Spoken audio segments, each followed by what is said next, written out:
Hello sir. Hi అండి. తేజ అని మా అక్క వాళ్ళ అబ్బాయి ఓ సార్. రీసెంట్ గా 10th అయిపోయిందని విన్నాను సార్.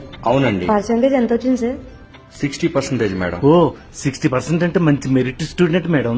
అవును సార్. ఇంకా వాడు చదివినట్టే. వీడు చదివించినట్టే. సార్ మాది చైతన్య కాలేజ్ సార్. ఇలా 60-70% వచ్చిన వాళ్ళు మా దగ్గర జాయిన్ చేస్తే చేపను రుద్దినట్టు రుద్ది 80-90% తీసుకొస్తాం సార్. ఏది ఒకసారి వాళ్ళ పేరెంట్స్ ని పిలవండి, అప్లికేషన్ ఫిల్అప్ చేద్దాం. ఏంటి సార్ ఆలోచిస్తున్నారు? పిల్లల భవిష్యత్తు చదువులోనే ఉంది సార్. పిల్లలకు మనం ఇచ్చే ఆస్తి ఏదైనా ఉందంటే అది చదివే కదా సార్. అడ్మిషన్ తర్వాత రాపిద్దాం గానీ మీ అందరూ హైలీ క్వాలిఫైడ్ టీచర్సేనా? ఎంత మాట అన్నారు సార్. మేడం గారు MBA 98%, ఈ మేడం గారు MCA 92%, నేను బీటెక్ సార్ 98%. అయితే మీ అందరూ హైలీ క్వాలిఫైడ్ టీచర్స్ అన్నమాట. అవును సార్. మీరు ఎక్కడ చదువుకున్నారు సార్? మరేమో అప్పట్లో ప్రైవేట్ స్కూల్స్ లేవు కదా సార్, గవర్నమెంట్ స్కూల్లోనే చదువుకున్నాం. అంటే గవర్నమెంట్ స్కూల్లో చదువుకున్న వాళ్ళందరూ హైలీ క్వాలిఫైడ్ టీచర్స్ అన్నమాట. I'm right? మరెందుకు సార్ గవర్నమెంట్ స్కూల్ ప్రమోట్ చేయరు? గవర్నమెంట్ స్కూల్స్ ఎక్కడ ఉంటాయో తెలుసు కదా సార్. ఊరికి చివరన 5-10 ఎకరాల్లో కడతారు. అంత చివరన ఎందుకుంటాయో తెలుసు కదా. ఊరికి చివరన మొక్కలుంటాయి, ఆక్సిజన్ లెవెల్స్ బాగుంటాయి, పీస్ఫుల్ గా చదువుకుంటారు, మెంటల్ గా స్ట్రాంగ్ ఉంటారు. గ్రౌండ్ లో ఆడుకోవడం వల్ల ఫిట్నెస్ ఉంటుంది, బాడీ స్ట్రాంగ్, మెంటల్ గా ఫిజికల్ గా పిల్లలు స్ట్రాంగ్ గా ఉంటారు సార్. అదే మన ప్రైవేట్ స్కూల్స్ ఏడుంటాయి?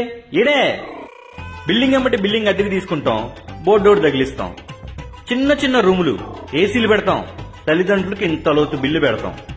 పిల్లల్ని దించడానికి తల్లిదండ్రులేమో కారులో వస్తారు, ట్రాఫిక్ జామ్, రోడ్లు బ్లాక్.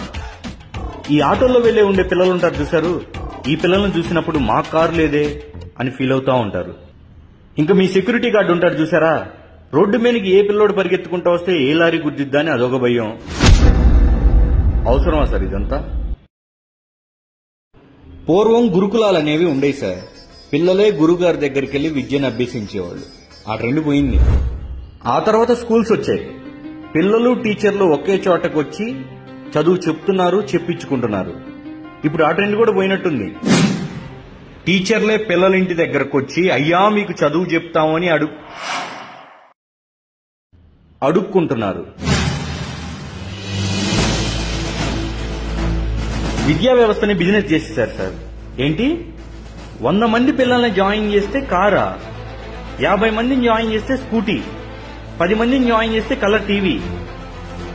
ఆఫర్లు పెట్టి అట్రాక్ట్ చేయడానికి ఇది బజాజ్ ఫైనాన్స్ అనుకుంటున్నారా సార్? పిల్లల భవిష్యత్తు సార్. ప్రైవేట్ స్కూల్ వాళ్ళే ఇళ్ల దగ్గరకు వచ్చి అడ్మిషన్లు రాపిస్తే ఇక గవర్నమెంట్ స్కూల్స్కి వచ్చేది ఎవరు సార్? పథకాలు పెట్టి అట్రాక్ట్ చేయాల్సి వస్తుంది సార్.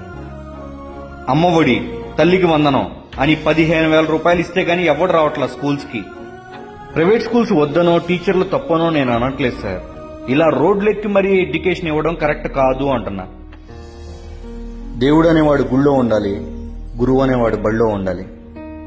దయచేసి బళ్ళోకి వెళ్ళిపోండి సార్ ప్లీజ్.